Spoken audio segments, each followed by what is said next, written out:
बिहार की सीतामढ़ी सीट पर बीजेपी के उम्मीदवार पिंटू की जीत दर्ज हो चुकी है, लेकिन सवाल यह है कि क्या यह सिर्फ एक चुनावी जीत है या फिर लोकतंत्र के सामने खड़ा किया गया एक बड़ा आईना। क्योंकि जिस उम्मीदवार का अश्लील वीडियो ठीक चुनावों से पहले सोशल मीडिया पर आग की तरह फैला हो, जिसके बाद एफआईआर दर्ज हुई हो, राजनीतिक बयानबाजी की स्क्रिप्ट शुरू हुई हो, ठीक उसी उम्मीदवार को जनता ने एक बार फिर से जीत की माला पहना दी है। सवाल सिर्फ पिंटू का नहीं है, सवाल उस पैटर्न पर है जो चुनाव की रणनीति में हर चुनावों से पहले दोहराया जाता है। पहले वीडियो वायरल होता है, नेता उसे फर्जी बताते हैं, पार्टी भी चुप रहती है और जनता बटन दबाकर सब कुछ भुला देती है। सवाल यह है कि क्या यह सिर्फ एक उम्मीदवार की जीत है या फिर हमारे चुनावी सिस्टम की सबसे बड़ी खामोशी। क्योंकि आपको बताएं कि पिंटू पर यह पहला विवाद नहीं है। साल 2023 में भी ऐसे ही वीडियो सामने आए थे और इस बार भी वही टाइमिंग है, वही शैली है और वही राजनीतिक रणनीति है। लेकिन बीजेपी जो खुद को नैतिकता और चरित्र की सबसे बड़ी पार्टी बताती है, वो इस पूरे विवाद पर छुप रही है। न कोई जांच है, न सवाल है, न बयान है। पार्टी की खामोशी बहुत कुछ कहती है। और अगर असली है तो क्या चुनाव जीतने के बाद सब कुछ साफ सुथरा हो जाता है। सवाल यही है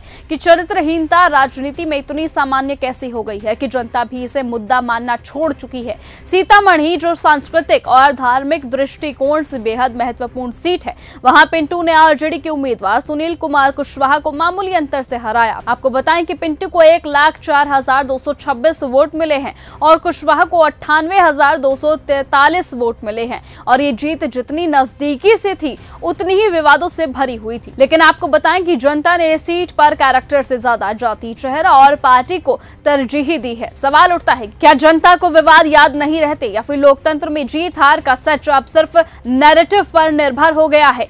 क्या आज की सबसे बड़ी चिंता यही है कि तंत्र नहीं बल्कि मतदाता खुद ऐसे नेताओं को बार बार मौका दे रहे हैं। नेता बदलते हैं मगर जनता की आदतें नहीं। लोकतंत्र में गलत नेताओं को जताने की जिम्मेदारी भी जनता की होती है। ऐसे में अगर हम आरोपों, वीडियो, भ्रष्टाचार और चरित्र हनन जैसे बड़े मुद्दों को वोटिंग के समय भूल जाते हैं तो पार्टियों को भी सीख मिलती है कि विवादों में घिरे चेहरों को आगे करना अब कोई जोखिम नहीं बल्कि एक चुनावी रणनीति है। इसलिए सीतामढ़ी की ये जीत सिर्फ पिंटू की वापसी नहीं बल्कि इस बात का सबूत है कि बिहार की राजनीति में नैतिकता पिछड़ चुकी है और जवाबदेही अब सिर्फ भाषणों का हिस्सा बनकर रह गई है। और सच यही है कि जब तक जनता सवाल पूछना नहीं सीखेगी तब तक पार्टियां ऐसे ही विवादित चेहरों को टिकट देती रहेंगी। अब सवाल आपसे है, क्या आपको ये लगता है कि ऐसे मामलों को नजरअंदाज कर देना सही है? क्या सिर्फ जीत ही सब कुछ होती है या फिर जीत के पीछे की सच्चाई देखनी चाहिए? अपनी राय कमेंट में जरूर बताइएगा। फिलहाल आज की इस खबर में सिर्फ इतना ही। देश और दुनिया की तमाम बाकी खबरों से ऐसे ही जुड़े रहने के लिए आप बने रहिए